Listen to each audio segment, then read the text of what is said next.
Hey guys, it's me, the Lit teacher here, and this is a condensed version of a longer video that I've done on an actual strategy that you can apply to the unfamiliar text examinations. Doesn't matter if you're doing it at NCEA level 2 or level 3, it's going to help you. It works at both levels. Let's get straight into it. What do you do?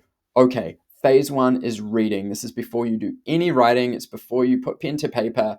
We're just reading. Step 1, read the damn question. Oh my gosh, read the freaking question. The question is the key to you understanding the text.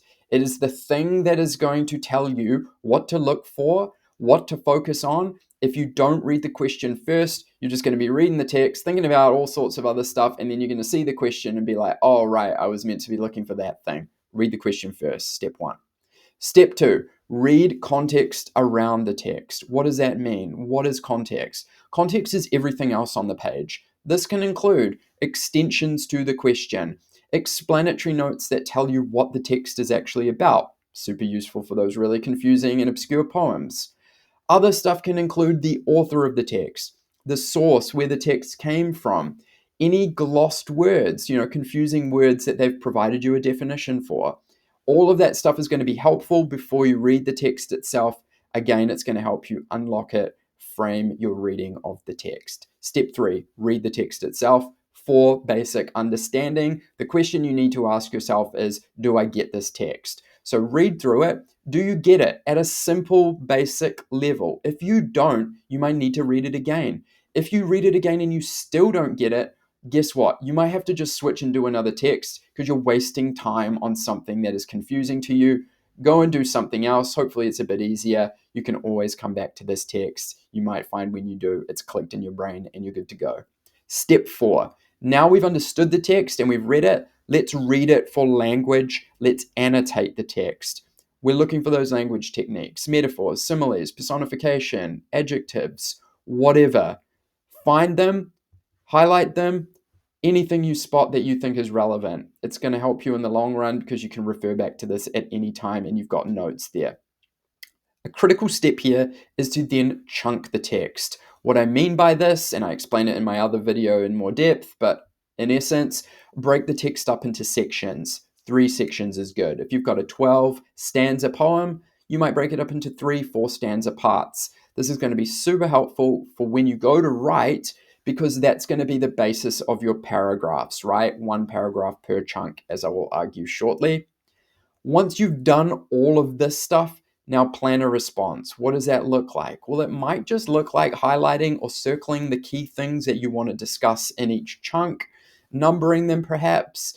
It's just drawing your attention to the things that you think are important.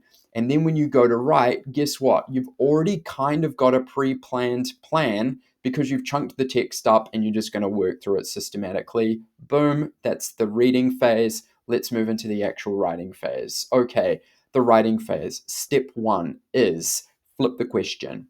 Go back to the question, the frickin' question, people. Go back to it. What does it say? Take that question and now turn it into an active statement that shows the marker how you're going to answer it. You do not need to write a 3, 4, 5 sentence introductory paragraph. I don't want to see that. Just flip the question. Simple. If the question says something like, analyze how the writer explores danger in the text, you would just flip it. The writer explores danger in the text by, you've turned it into an active statement. You just need to extend on it a little bit. If you're feeling really fancy, you might expand on it with an additional sentence that lists off some of the techniques that you're going to discuss. Again, it's not essential. You want to get straight into the nitty-gritty, which is the next step, which is your chronological chunked paragraphs.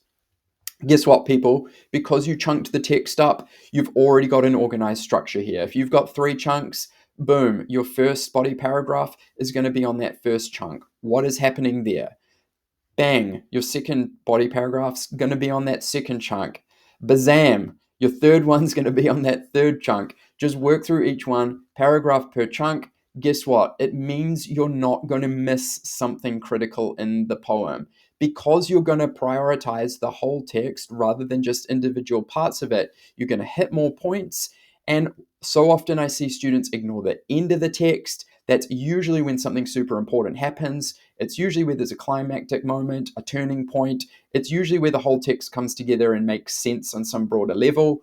If you spend all of your time talking about the first two stanzas of a poem and you ignore the last one, guess what? You're going to be missing the point. Chronological chunked paragraphs are going to help you. Last but not least, expansive conclusion. Okay, a little conclusion that pushes out here.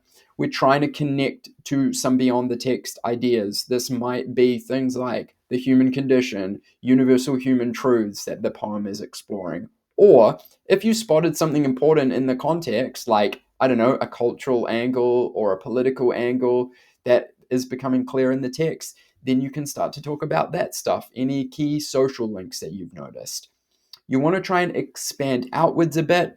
This is especially true if you're just trying to like push an achieved into a merit. If you're trying to push into an excellence, you should probably be integrating that throughout. But hey, guess what? If you stuff it up and you just do it really well at the end, it's probably going to rack you up some marks and help to get a better outcome for you. I've mangled the end, but that's the end of the video. That is my super brief rundown on an actual strategy to the unfamiliar text exam. If you want a more expansive explanation, I have about a 25-minute video where I walk you right through it. But if not, I hope this has been helpful to you. Good luck with your exams and ka kite.